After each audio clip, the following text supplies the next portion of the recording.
Assalamu alaikum warahmatullahi wabarakatuh.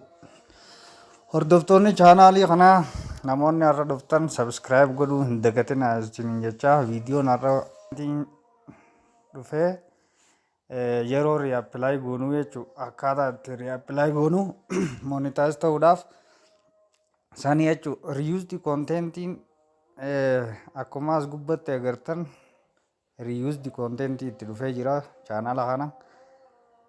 Achi booda sa'aatii 4,000 guutuu qabdaa hanga guyyaa maarchi takka bara 2023tti reapply godhuu dandeessa jee itti ergee ture. Amma waa hundaa guuttatte. Kanaaf subscribe 4,400 qabdi.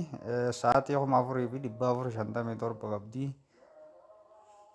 Two step verification is right ida follow community guideline right one tef apply goone jechuudha.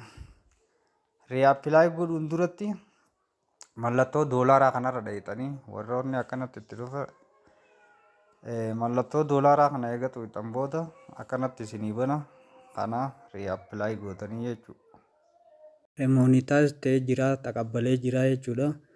Amma karaa steepii itti aanutti deemnaa jechuudha. Kuni YouTube Studio kan appiitii irraanii jechuudha.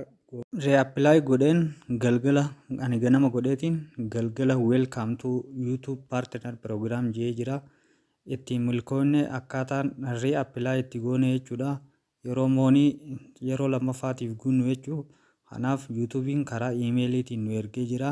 YouTube partner program tips ways to earn YouTube creators site hajau kanaaf amma gara super chatii super thanks fi beeksisa irratti hidhachuu akkasiin haras dheena viidiyoo lammaffaa irratti akkaataa beeksisa itti hidhatanii fi super chatii super thanks itti banatan shortii fi viidiyoo irratti illee hasani waliin ilaalla galatooma.